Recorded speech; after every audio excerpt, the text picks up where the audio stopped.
Hello guys! Welcome back to my channel. Wait lang kasi wala ko sa todong intro ngayon eh. So kailangan natin mag-intro ng merong kanta. Wait. Hello guys! Welcome back to my channel.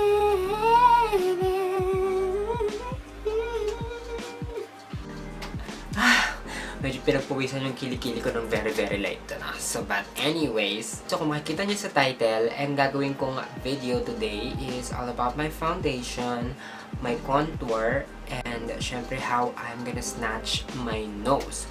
So, meron kasi akong gagawing look today and tama-tama, mag-i-start na muna ako sa base, which is the foundation and also the primer. Bago na tayo, ikakat ko na yan, then magsa-second video na ako for the look that I'm going to do. Celebrity-inspired siya, but knows nyo naman yon kung sino nakaka-follow sa akin sa Instagram. Alam nyo na kung sino yung gagayahin nating makeup today. Okay, so kaya naisipan ko na gumawa na ako ng aking foundation routine since marami na rin naman nagre-request sa inyo. Sa mga video talaga na ginagawa ko, hindi pa talaga yun yung aking foundation routine. So this is my foundation routine na kapag meron akong events na pinupuntahan, kailangan full pack na parang ang nag-makeup sa'yo is talagang celebrity makeup artist ganon. So mag-i-start na tayo. Kung gusto niyo malaman kung ano yung aking foundation routine and also how I do my contour, just keep on watching.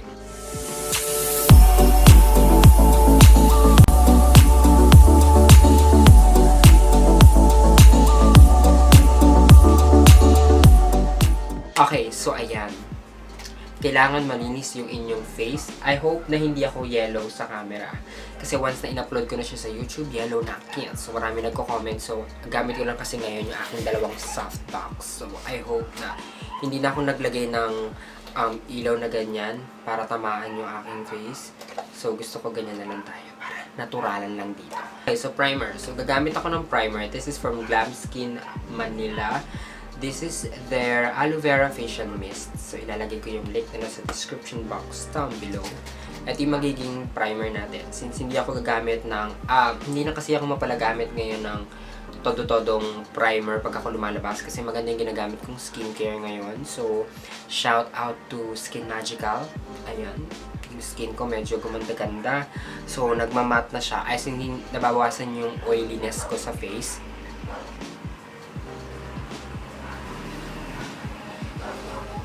Kaya, yun pag nagpa-foundation ako is hindi na siya ganun ko-oil.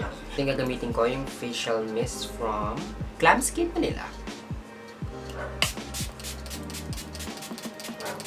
Okay, so once na lagay nyo na yan sa inyong face, syempre aantayin nyo muna siyang mag-dried up bago tayo pumunta sa second step.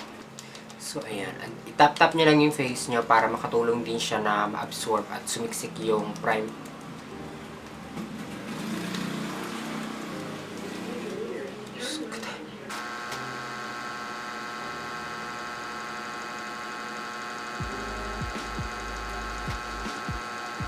Okay, now for the foundation. Eto guys, hindi naman to bago sa inyo kasi simula nung lumabas to at yung ni-review ko siya sa aking channel is talaga nagustuhan ko na talaga siya, as in love. Ang gagamitin kong foundation is my all-time favorite. This is the Bilena All Day Liquid Foundation. So, ang perfect shade ko dun sa kanilang mga foundation is yung shade na Oriental. Kaya ito yung perfect shade ko sa akin. Is malapit lang talaga siya sa skin tone ko. Hindi siya maputi. Anyway, ganyan talaga buhay. Kailangan nilang kumayod. So, tayo na lang mag-a-adjust, no? Then, ilalagay ko lang siya sa aking face.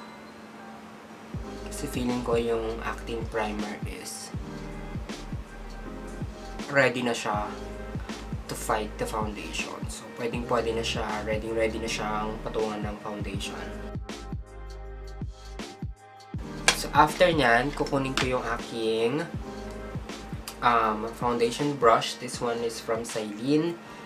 And spread ko lang yung foundation.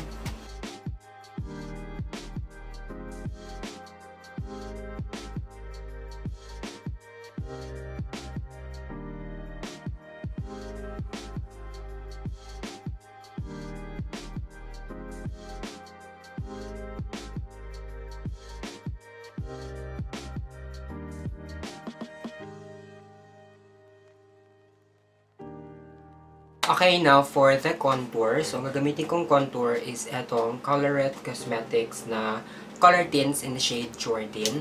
So, hindi ako gagamit ng stick contour dito. Okay, so, unahin ko muna yung aking forehead. So, konti lang yung gagamitin natin dito kasi since this one is super duper pigmented. And, gagamitin ko tong brush na to to spread the color tint.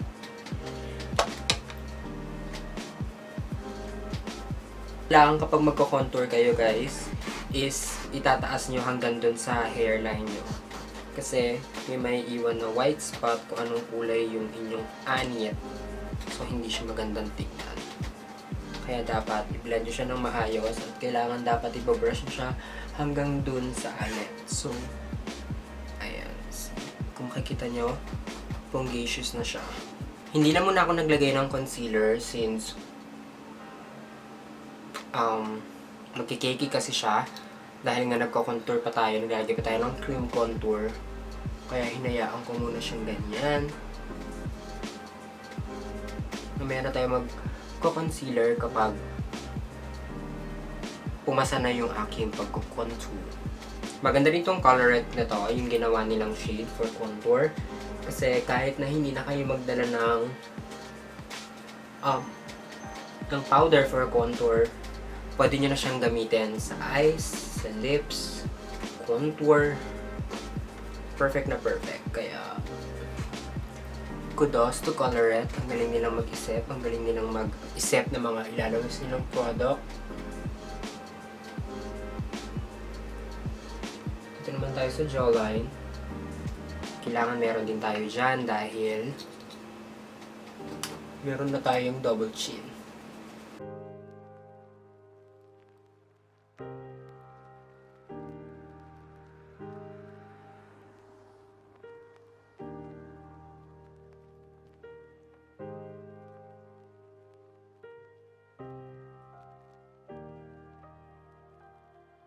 Okay, now for the concealer naman, dalawang ginagamit kong concealer. The first one is yung Snowy Beauty na Concealing Me Softly, and then the other one is itong Detail Intense Cover Concealer. For today, ito yung gagamitin ko from Detail.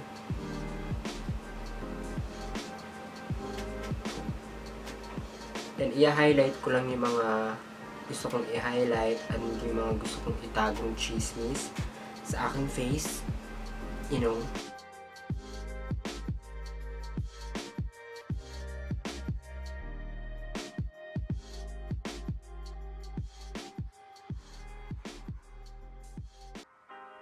akong ginawang foundation routine before, but hello girls, it's 2019 na, so kailangan ibahin na natin.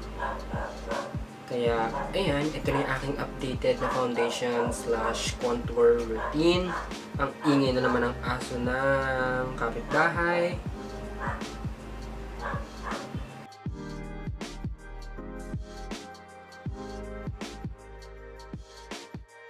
After nyan, i-blend ko na siya using my Miss Bella Black Teardrop Beauty Sponge. And, i-blend ko lang siya. Ito talaga yung lagi kong ginagamit na beauty sponge. Pag piniblend ko lahat, kasi I really love the texture of this, saka super soft niya. And kapag, para talaga siyang air finish, yung itsura niya at yung feeling niya. Kaya, I love this sponge. Kaya kahit saan sulok man yung isi-set nyo or yung i-blend nyo, makukuha nyo talaga siya dahil mapipisil nyo siya ng super tiny, like katulad ng ginagawa ko ngayon, like that.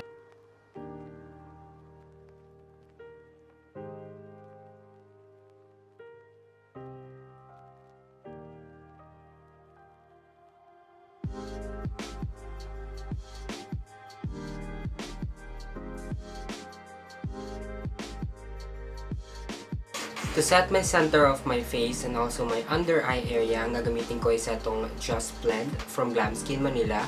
I love the texture and then I love the consistency of this loose powder kasi nga talagang pinong-pino siya at bongga talaga siya makapag-remove ng mga wrinkles dyan pag sinet siya.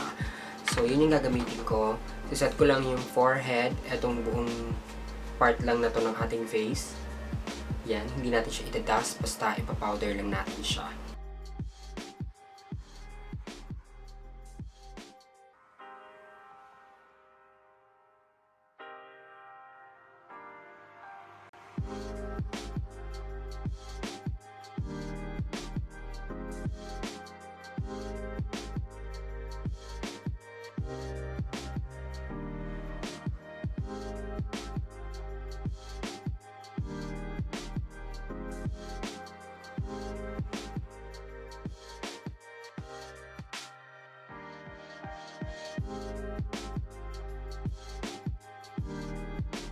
Okay, so ayan, nakapaglagay na tayo ng ating powder sa center ng ating face. Now, papatungan natin siya ng isa pang powder. But before that, i-sweep off muna natin yung mga excess powder niya. Again, itong foundation routine na to is hindi siya pang everyday. Ginagawa ko to kapag ako may mga event at talagang importante pupuntahan. Kaya baka sabihin nyo, is patong-patong na ako, girl. Kailangan talaga ganon for me. Kasi hindi tayo biniyayaan ng magandang face. Okay, now, siset ko lang siya. Ang gagamitin ko is itong Duo Finish Foundation ng Vice Cosmetics in the shade Putinamez. Then, siset ko lang siya ulit to lock everything in place.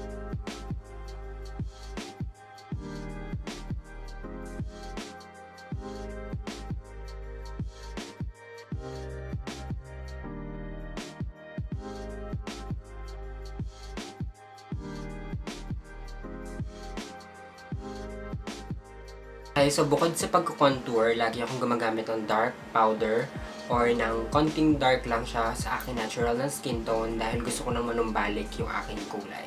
So, lagi kong ginagamit is itong Pinay from Vice Cosmetics. Ito yung kulay niya. Medyo dark siya for me. Then, isiset ko lang yung ating outer face para magkaroon tayo ng shadow at bumalik yung ating kulay kasi masyado na tayong ghost dito.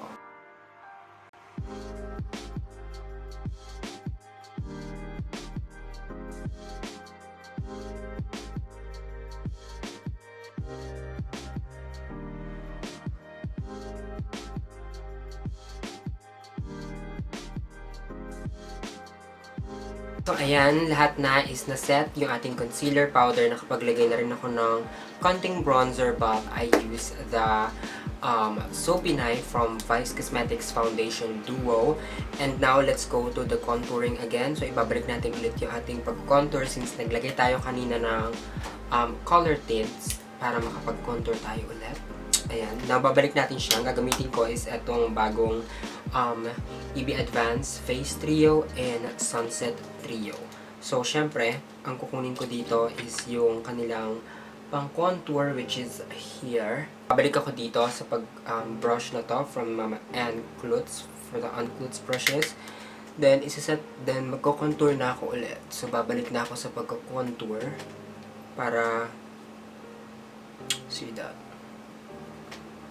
Para magkaroon na tayo ng contour. So ako, lagi ako nagko-contour. Lagi ko sinasama tong side ng bungo ko dito o yung sentido natin. Lagi ko siyang sinasama sa contour. So pag ganon, and then number 3. Since meron tayong hikaw, ayan. So ganyan ako mag-contour. Then, since meron akong double chin, kung makikita nyo, ayan. Dadarkan din natin yan. So, isasama natin siya sa pag-contour. Kaya, okay mga mba. Dahil, pwedeng lumitang inyong face. Kasi minsan naloloka ako dun sa mga artista. Yung mga makeup artist nila na, alam niyo yun, sa mga palabas. Na yung contour nila, besh, putok na putok. So, parang nakakaawa lang dun sa artista. So, dapat, yung contour natin is tama lang, kalmado lang, ganon.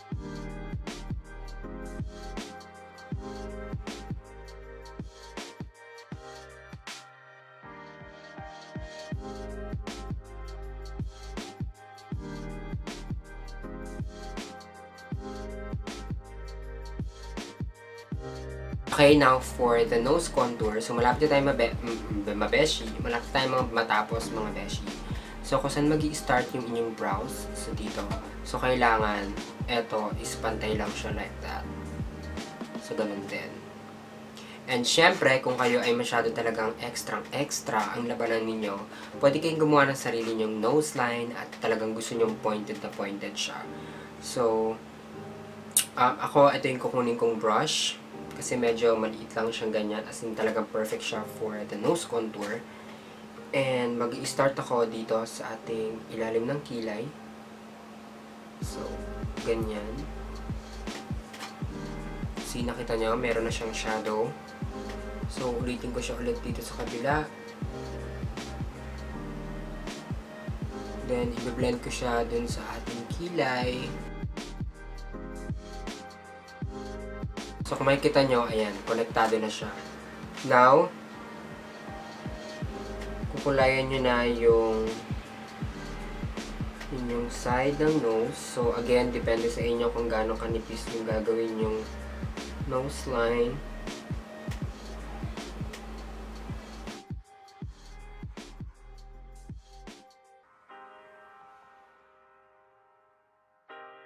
Tapos, lagi ako naglalagay dito sa ilalim. Ganyan. So, lagi ako naglalagay ng shadow dito sa ilalim para nakaangat yung ilong natin. So, parang flat lang siya.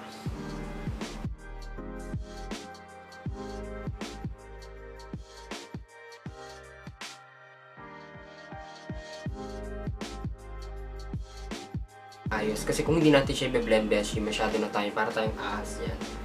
So, dapat blend lang natin siya na maayos. And kung gusto nyo round yung tip natin, mala cartoons, pwede kayo maglagay sa gitna ng shadow. Then, blend nyo siya pataas. See?